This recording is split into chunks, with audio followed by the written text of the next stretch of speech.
ஒரு காலத்தில் தமிழ், தெலுங்கு, ஹிந்தியில் முன்னணி நட்சத்திரங்களுடன் நடித்து புகழ் பெற்றவர் ரகுல் பிரீத் சிங். திரைப்படங்களை காட்டிலும் அதை தாண்டி பல சர்ச்சைகள் ரகுலை சுற்றி வருவது வழக்கம்.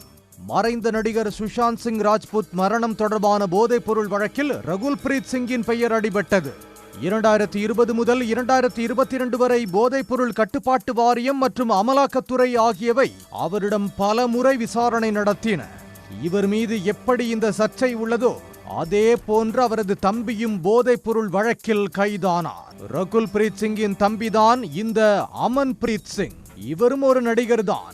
நிதின் நின்னே என்ற தெலுங்கு திரைப்படம் மூலம் கதாநாயகனாக இவர் அறிமுகமானார். இதே போன்று ஹிந்தியில் வெளியான டெரக் என்ற திரைப்படத்தில் முக்கிய கதாபாத்திரத்தில் நடித்திருந்தார். ரன்பீர் கபூர் நடிக்கும் பிரம்மாண்டமான ராமாயணம் திரைப்படத்தில் ஒரு கதாபாத்திரத்தில் நடிக்க ஒப்பந்தமாகியிருந்தார். இந்த நிலையில்தான் இவர் மீது போதைப் பொருள் வழக்கு கடந்த ஆண்டு பாய்ந்து பெரும் பரபரப்பை ஏற்படுத்தியிருந்தது. கடந்த ஆண்டு சைபராபாத் போலீசார் மற்றும் தெலங்கானா போதைப் பொருள் தடுப்பு பிரிவினர் இணைந்து ஹைதராபாத்தின் ஜன்பாவ் பகுதியில் சோதனையை நடத்தினர். இதில் சுமார் 2.6 கிலோ கொக்கைன் பறிமுதல் செய்யப்பட்டது.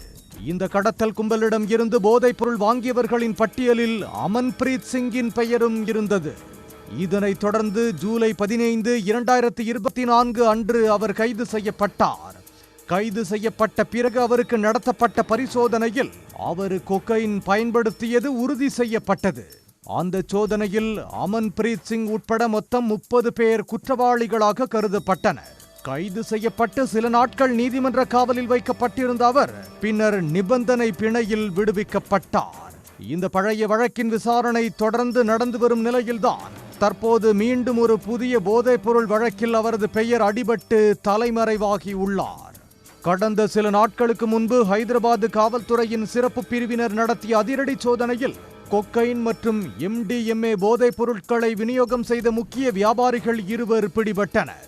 பிடிபட்ட அந்த வியாபாரிகளின் செல்போன் தரவுகள் மற்றும் அவர்கள் அளித்த வாக்குமூலத்தின் அடிப்படையில் அமன் பிரீத் சிங் அவர்களுடன் தொடர்ந்து தொடர்பு வைத்திருந்தது தெரிய வந்தது. அவர் அந்த கும்பலிடம் இருந்து மீண்டும் போதைப் பொருட்களை வாங்க முயற்சித்ததாக கூறப்படுகிறது. 2024 போதைப் பொருள் வழக்கில் பிணையில் இருந்தபோது அவர் சட்டவிரோத நடவடிக்கைகளில் ஈடுபடக்கூடாது என்ற நிபந்தனை இருந்தது. ஆனால் தற்போது மீண்டும் போதைப் பொருள் கும்பலுடன் தொடர்பில் இருந்ததால் இது பிணை விதிமுறைகளை மீறிய செயலாக கருதப்படுகிறது. போலீசார் அவரை விசாரணைக்கு வருமாறு அழைத்த போது அவர் ஒத்துழைக்கவில்லை. அவர் தப்பிச் சென்றதை தொடர்ந்து அவரது இருப்பிடத்தை அறிய காவல்துறையினர் தொழில்நுட்ப உதவிகளுடன் தேடுதல் வேட்டையை தீவிரப்படுத்தியுள்ளனர். அவரை பிடிக்க தனிப்படைகள் அமைக்கப்பட்டுள்ளன. போதைப் பொருள் தொடர்பான வழக்குகளில் ரகுல் பிரீத் சிங் மற்றும் அவரது தம்பியின் பெயர் அடிக்கடி அடிபடுவது தெலுங்கு சினிமா வட்டாரத்தில் பரபரப்பை ஏற்படுத்தியுள்ளன.